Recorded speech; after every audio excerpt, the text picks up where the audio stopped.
I better move that camera. Okay, we're gonna do some DVD. Work on this map. This showcase.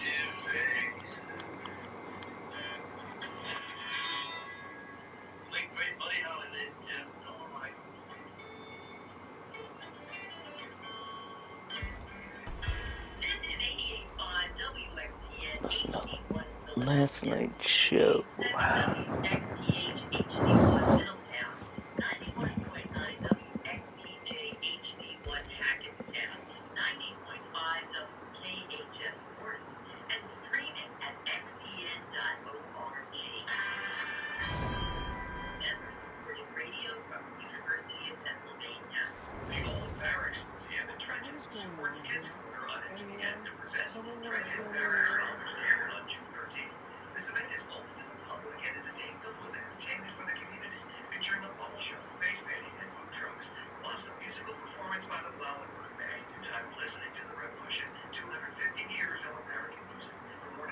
Wednesday stream DVD.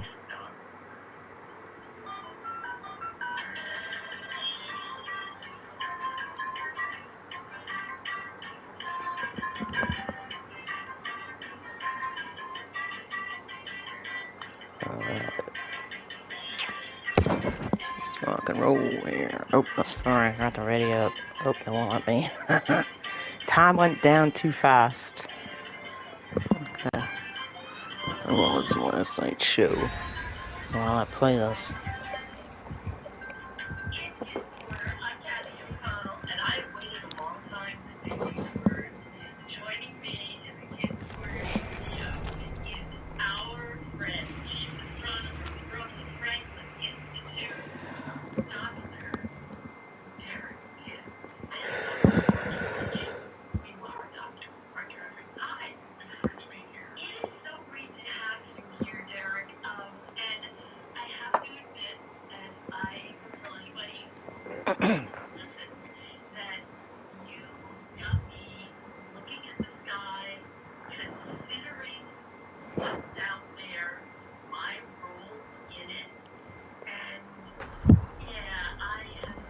Alright, I'm gonna try to get into my killer side too tonight. Who's gonna put? Good golly. Ah, shit. It's the Demogorgon, oh god. Yeah.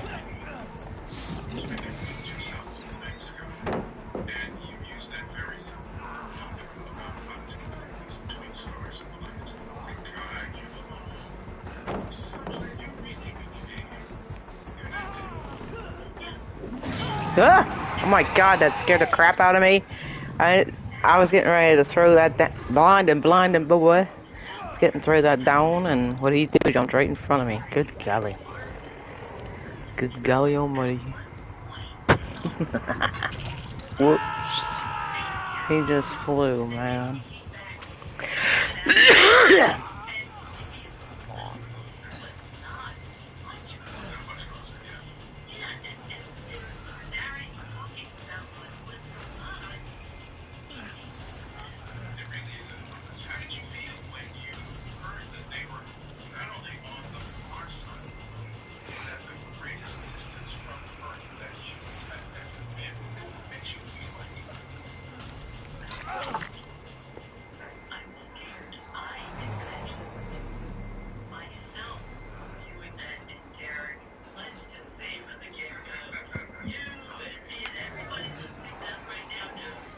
Oh no, he's over that way.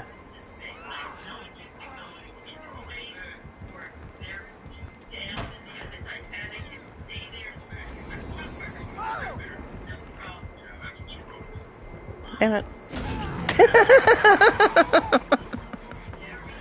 Cut up.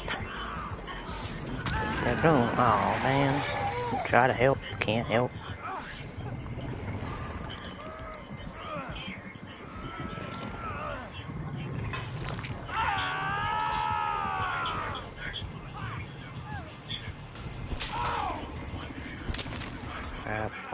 I'm the first one to go. That's what usually happens. I didn't expect it to happen on the first game, though. Damn. Oh, help me, help me. I shan't forget this.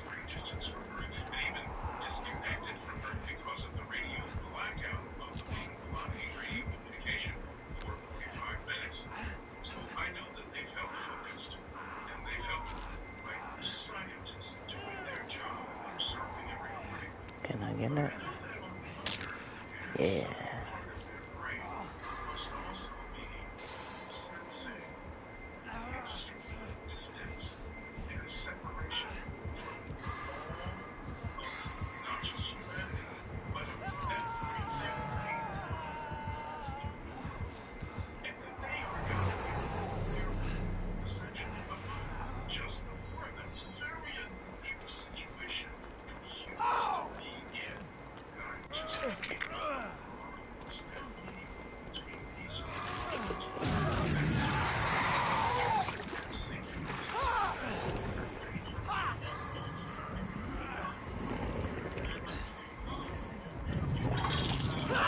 I'm dead.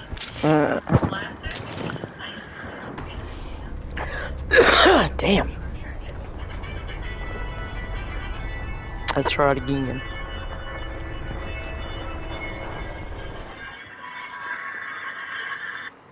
And yeah, I have spent some time checking in with what's going on in space.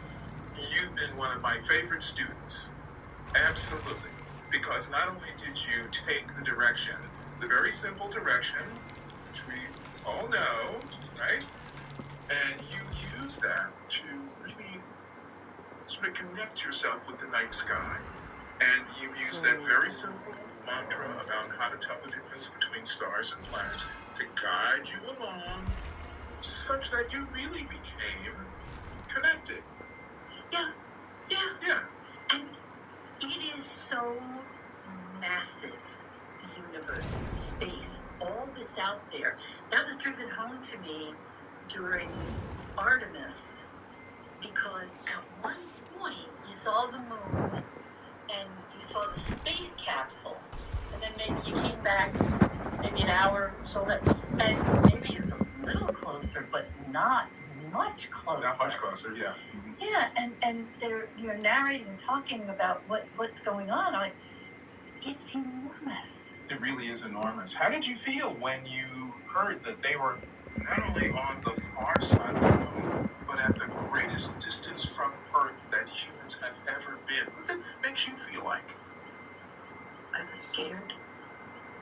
was scared. I imagined myself doing that, and Derek, let's just say from the get-go, you and me and everybody listening that right now knows, Right. I will never go into space. I know you. Yeah, they don't want to go into space. Excuse me. You'll never get there. No problem. Yeah, that's what you want. I thought those very well-trained astronauts who know what they're doing, who have spent a long time learning what they're doing, and I still felt scared. I imagined what it must feel like to actually do it. I tried to imagine what they felt like too. On the one hand, I know that they felt focused, like they should, as astronauts who are there to do a specific job, and they had hours and hours of tasks to perform while they were on the far side of the moon, orbiting around at this great distance from Earth, and even disconnected from Earth because of the radio blackout of the moon, blocking radio communication for 45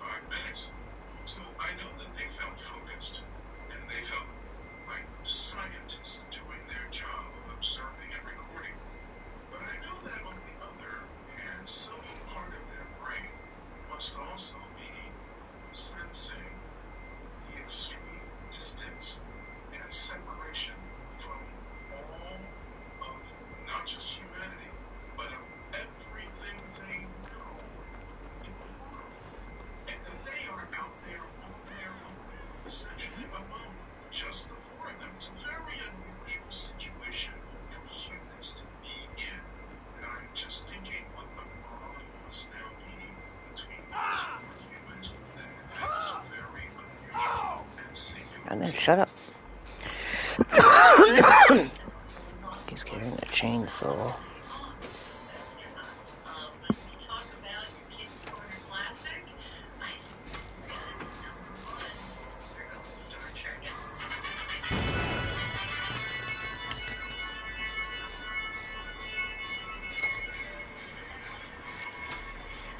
That's all.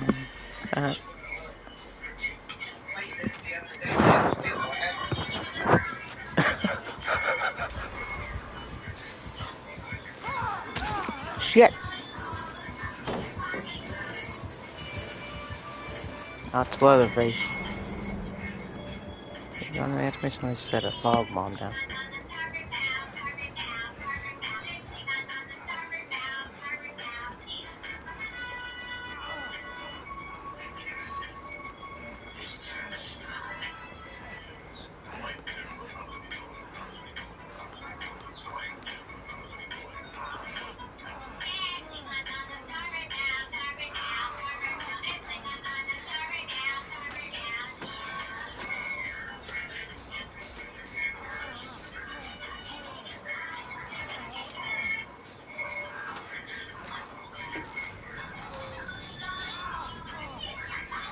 Help me, I need help. I'll help you. Thank you.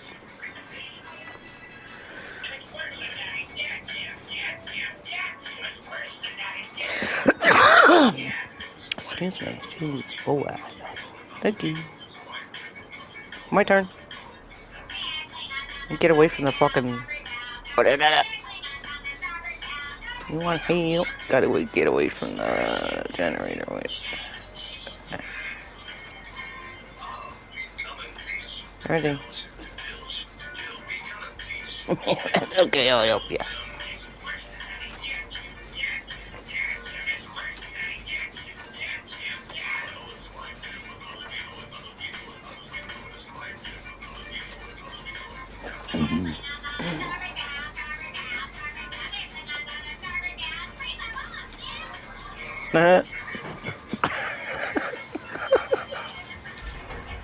Ooh, I need help. Where are you going? Oh, fuck it. That's that button. I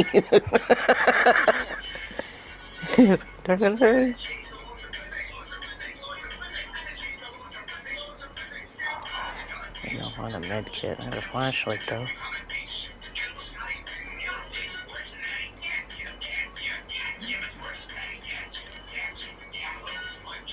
He's down.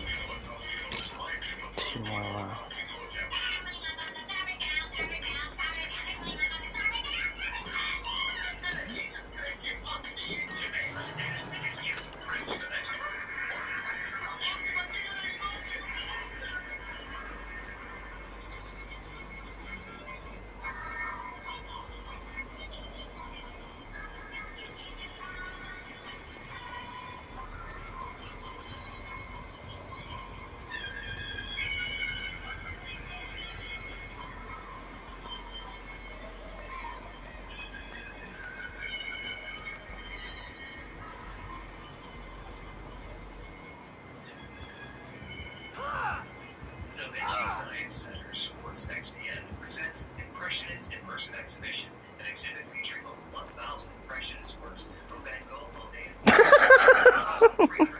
It's a derogatory button. I press that X button. Ooh.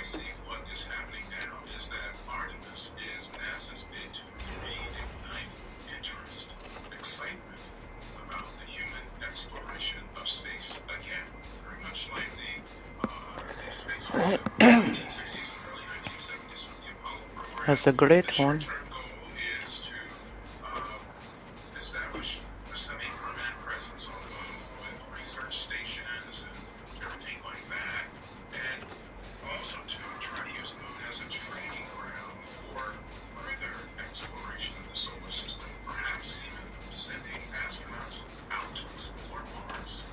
Well, you have been Kids Corner a very long time, and the Franklin Institute as well. So I have a feeling you have sparked a lot of interest that we will continue to watch this story and watch how we go from here. I really hope so, because one of the things that is eternal Alright. from being kids to being adults is looking up at the night sky and we can dream. And I think what the sky helps us to do is to encourage our curiosity, kind of pushes us in a sense to investigate. In the case of these particular intrepid astronauts, it's pushed them to want to explore. And here we are now at this extreme of exploration, of being willing to go that far out. But at the Oh, same nice right time, there. Did maybe he open a for a gate? lot of our listeners, space has Yeah, he did. been a Okay, I'm gonna run right past him and try to blind him. still there, and the desire to want to investigate is Got still him. there, and you can explore in any other field. It doesn't have to be space. I hope that has been part of the spirit that we've been able to convey Ah, cool. our conversation and our enthusiasm about space. Well, a couple of basics have come through over the years. Number one, as we know, I'm not We've going. got that from Dallas, we know that. Because actually a very strong reason. I need to know A, where the bathroom is, and B, how well is it? Where's the bathroom? That would be my first question, too. One of the basic questions we have ever addressed here on Kids Corner, going way back, has been, how do you go to the bathroom in space? You know, that's a really good point, because I can recall back to our earliest programs that there were two topics that were really popular with kids. Two topics. One was black holes. Oh my gosh, how many times did we talk about black holes? How many times did we answer questions about them? How many times did we investigate what black holes are all about? Okay, that's great. That's wonderful. But the other topic that has always sustained us through these years is, how do we go to the bathroom in space?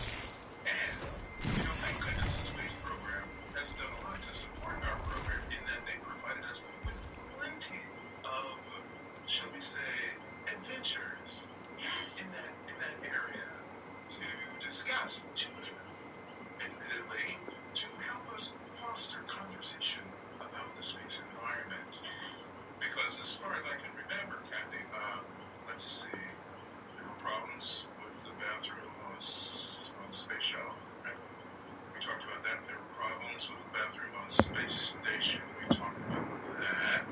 And just recently, turns out there have been problems with the bathroom on board the Orion space capsule.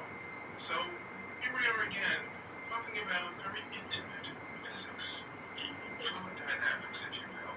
And one of the really great things that you have taught me over the years is just how valuable NASA.gov is for information about what's going on, what is there, and especially for pictures. Yeah.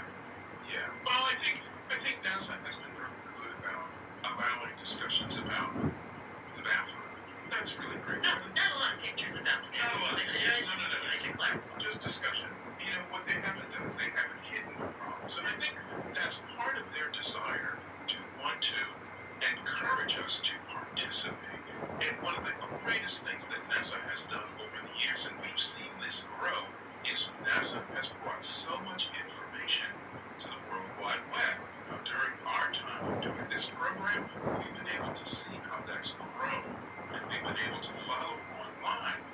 But I think probably the greatest contribution is so many pictures, so many images are now online at NASA's website. And we've seen NASA's website grow from just being kind of, you know, a little bit of stuff with a few pictures and maybe a video if they could get one to work, to now a website that is absolutely rich, not just with images from each and every NASA mission you can imagine, but there's so much technical detail.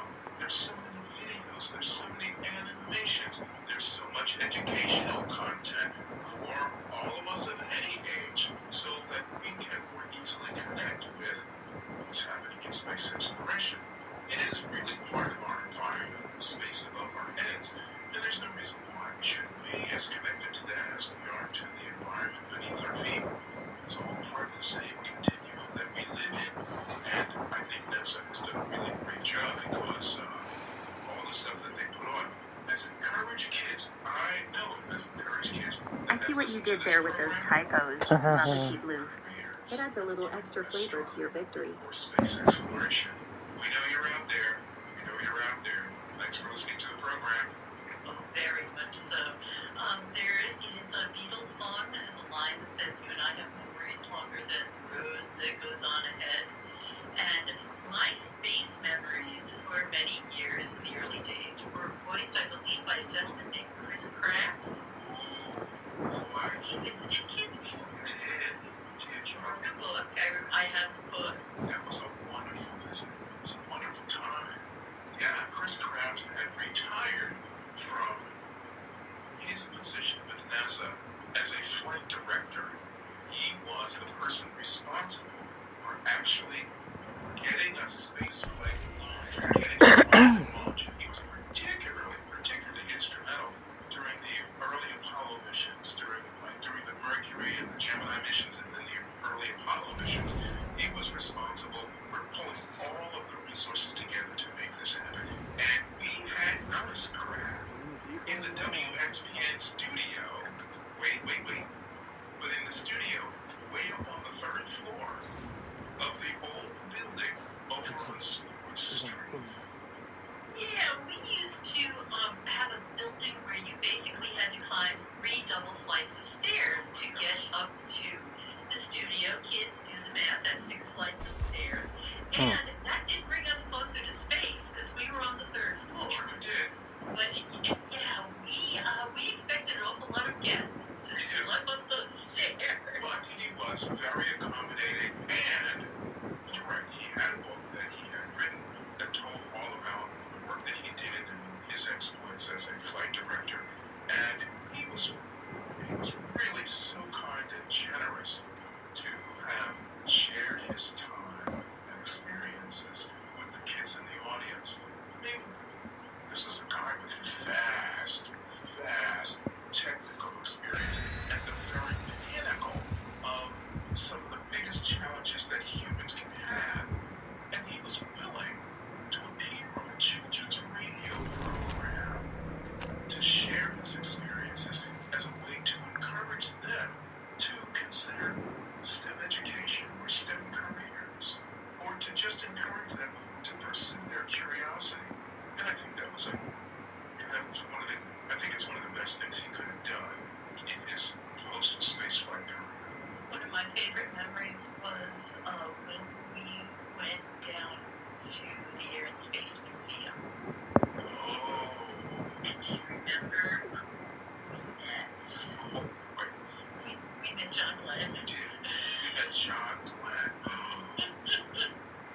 What an amazing experience that was. But in general, first of all, truly, describe what it was like just being next Oh to God, that we're man. the same freaking map. This was the opportunity, the experience of a lifetime. We actually had the opportunity to sit and talk to John Glenn twice for 2 visits we made to the Smithsonian Air and Space Museum for a National Space Day program. And was sitting next to the history of American space exploration. Now, John Glenn was one of the original 7 astronauts, so there were a group that Glenn was part of 7 astronauts who were the first to really open the doors for our exploration of space. And to sit and have an opportunity to talk with John was like being able to have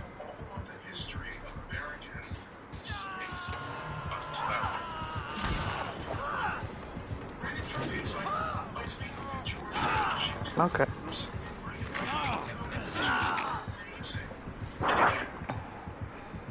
Was kind enough to indulge us to speak to us. And that's what I loved about all the astronauts and space people that Picking me up.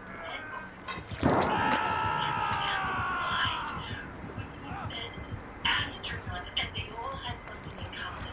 Whenever they flew or whenever they were involved in the space program, is they were so excited about teaching new generations to be excited about space, to be excited about the possibility of space exploration. And this was when Alex Everett's White was when I was in fourth grade, and made the elective that we used an opera on TV to school. That's my main memory of the first American astronaut's flight. But this is many, many, many years later, and to maintain that excitement about space travel is amazing. Yes, yes, it was, and that we could share that with our audience on this program is really the most amazing part of this. When I think about it, Kathy, My God. to Kids Corner over the years, because when we were doing the programming in Washington for the National Space Day activities, I think there were about 4 astronauts for each of the years we did that. So that's 8 right there. And I'm sure we've had a few others in the meantime somewhere sprinkled about. So we're talking a lot about astronauts, but I want to talk about some of the vehicles that have developed over the years. When we started, actually, the space shuttle program was already in existence. And so it gave us an opportunity to talk about space shuttle missions and space shuttle astronauts and what they were doing, and direct people to how they could find information about them. But we were also here for the beginning of International Space Station. We were here for the beginning of International Space Station. The International Space Station is now 25 years old. And the really curious thing about this program and its arriving with the space program in a sense is that people have been living and working in space for almost the whole duration of this program. There's so much cooperation going on in space travel. They don't call it International Space Station for nothing, honey. Yeah, this is an international collaboration between the United States and Ah, other crap. countries. There's a railing in. Space Agency, the Japanese Space Agency, German Space Agency, all over the world, we have partners that work with us to make this happen, which is truly important in that the expertise of those people spread all across the world to be able to make this adventure happen safely. And those brains are everywhere. They're not just here in the United States, they're everywhere around the planet. And we cannot predict what those brains will look like. We cannot predict what the package that those brains come in will look like. It's the genius we're looking for. It's the capability we're looking for.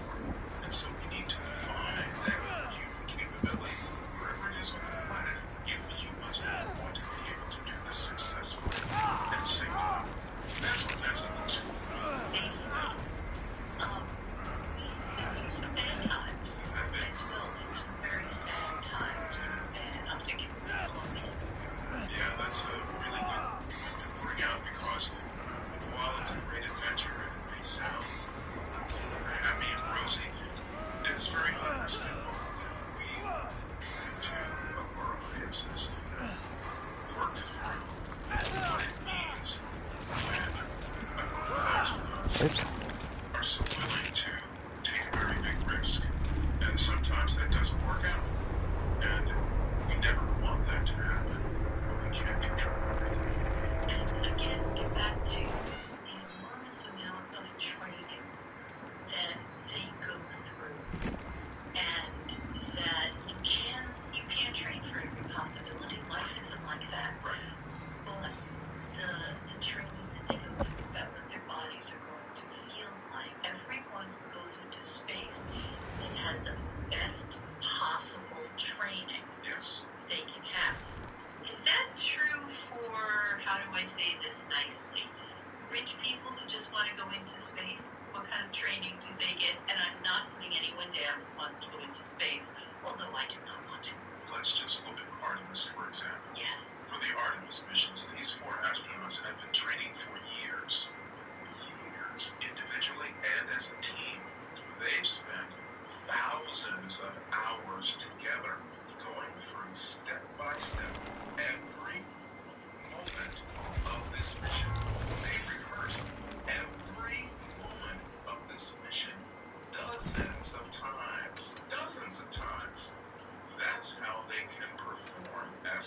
professional astronauts when they're having such an awesome experience.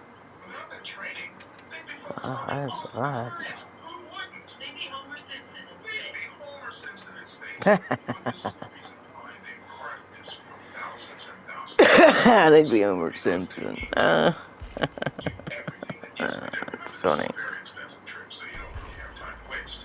You have to take advantage of every moment that they're up there to learn everything we can about the environment. So they're trained to take every moment to do something. And so that's truly important. And don't forget that there are thousands of people that have prepared every aspect about the vehicle, about what they're going to do, about what they're taking with them, about every thousands of people have worked together to prepare for the moment for them to be able to go out and do this. So it's felt across a very, very wide swath of humans. Now, if we're going up for 10 minutes, guess what? How much training do we really need? What are we going to do when we're up there? Nothing. Oh, right back We're there. going to go up for a few minutes. We're going to look at out the windows, and we're going to go, ooh, isn't that great? And be back to the lunch. Excuse One of me. the ways that we learn about space is through a name that I was only familiar with as a character from The Way We Were, Hubble. Let's talk about Hubble Space Telescope. One of the greatest accomplishments of the Space Shuttle program was its capability to launch the Hubble Space Telescope. Up until Hubble Space Telescope, yes, we had lovely images of the universe taken by ground-based instruments. Truly marvelous images. However, when Hubble Space Telescope finally got settled in orbit, had all of its little bugs worked out, it showed us the universe in ways we had never been able to see it before. It totally opened the universe to us visually to really be able to see and Could this be appreciate any fun the for anybody? beauty It's of certainly how not the fun for universe me. expresses the laws of physics, how Jesus, galaxies gorgeous. Like, have molecular form, and how they interact that with night each in other. Red And Forest, all kept this coming up. is Oh god, just there's to zombies. understand the true size and scale of the universe. Two iconic images from Hubble Space Telescope. One is the Pillars of Creation. Everybody remembers these gorgeous You dick. I almost had that. A zombie and then he came and got me. Need some help over here. Superlative names. The one that stuck was Pillars of Creation. Everybody remembers that image. The other image that everybody remembers is the Hubble Deep Field.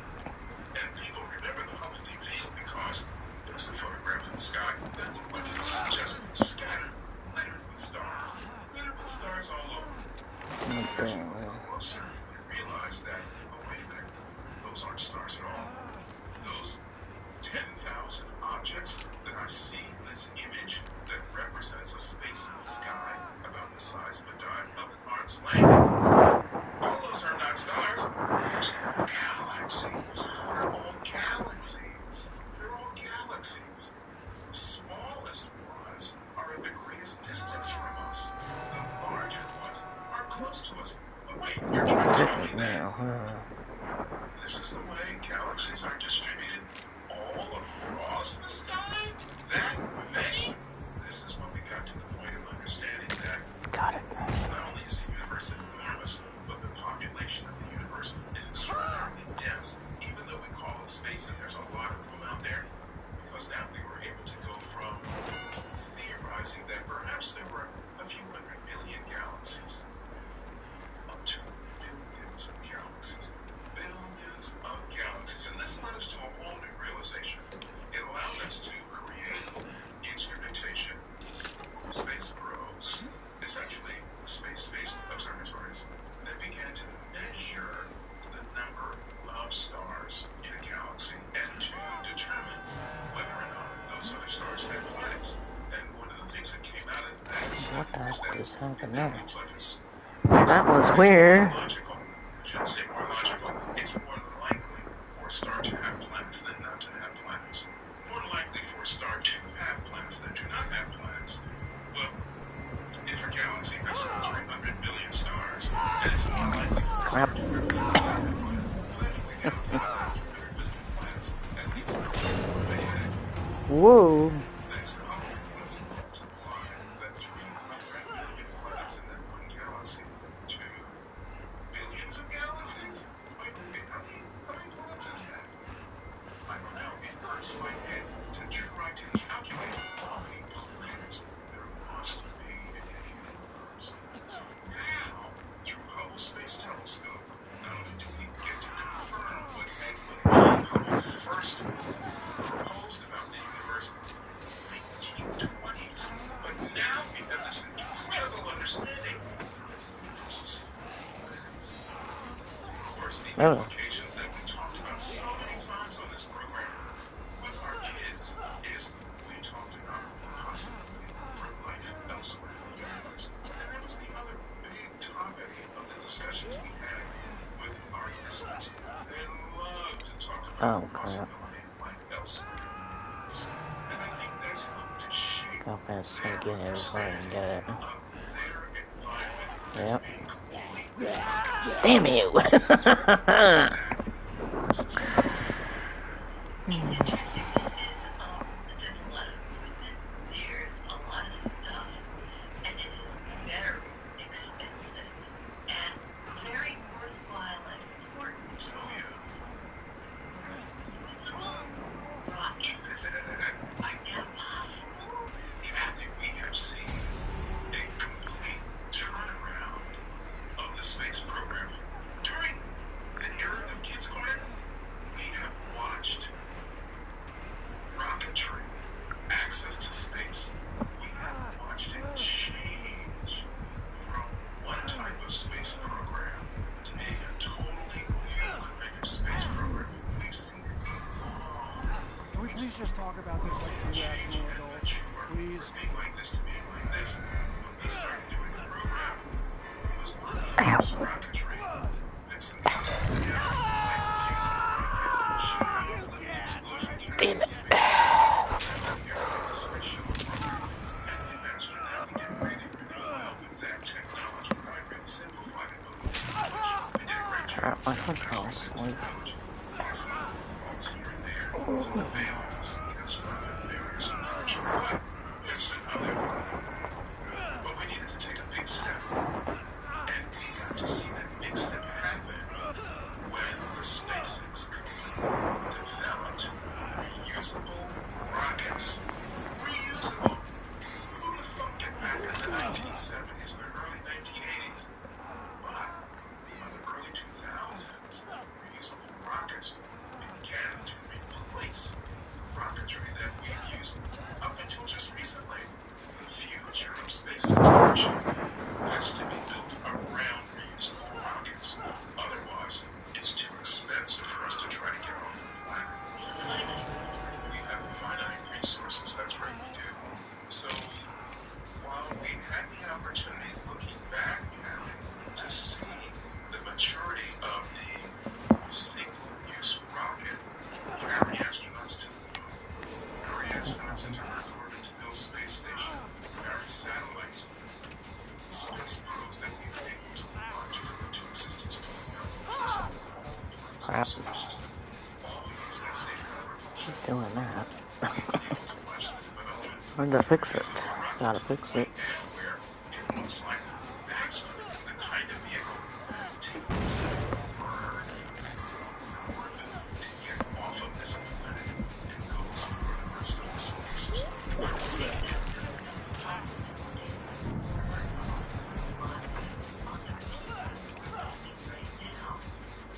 Possibly travel into space. It's mind-boggling when I hear the concept that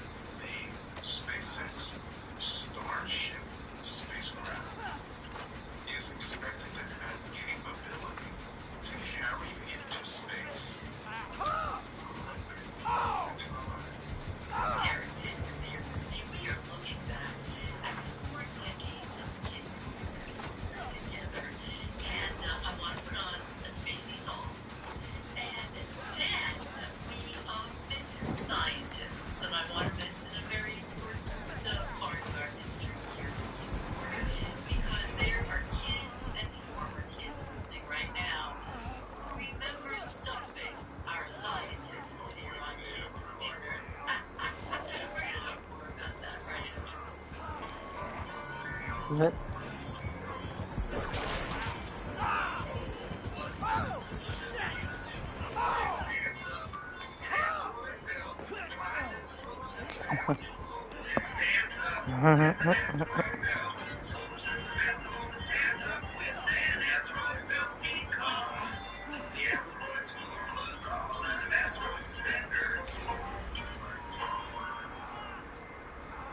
Da Vinci Science Center supports XPN and presents Impressionist Immersive Exhibition, an exhibit featuring over 1,000 Impressionist works from Van Gogh, Monet, and more, projected across a 360-degree screen before a scene, with narration that reveals the stories and innovations of painting artists. Impressionist Immersive Exhibition is open from June 8th through September 7th.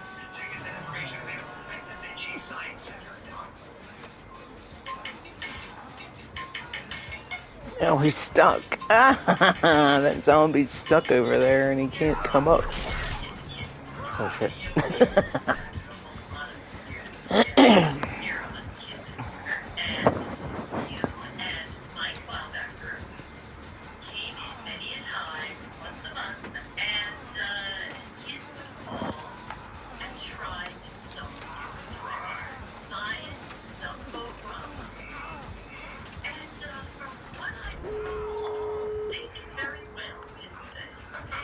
One of the gates open.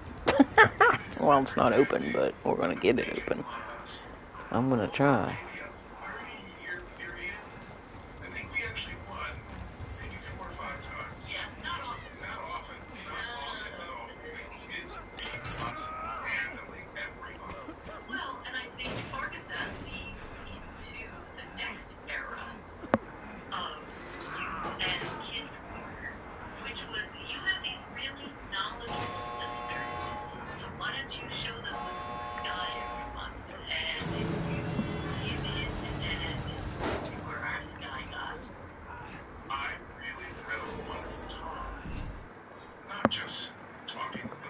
Getting hungry. I'm gonna take a little break here and make something later. Make another snacky snack.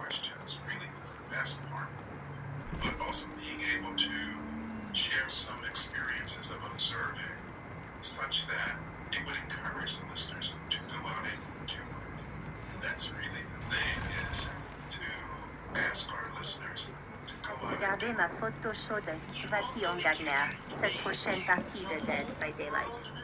Thanks, my little wolf. So now that you've looked at my hot picture, go win this next round of Dead by Daylight. Already did. Okay.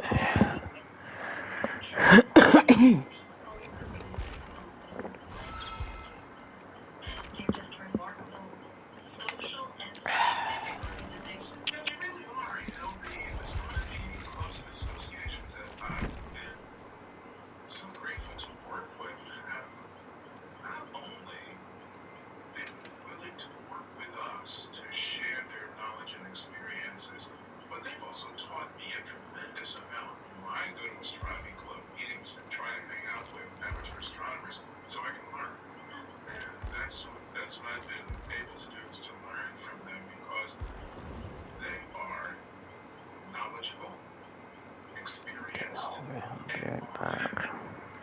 Grab something here.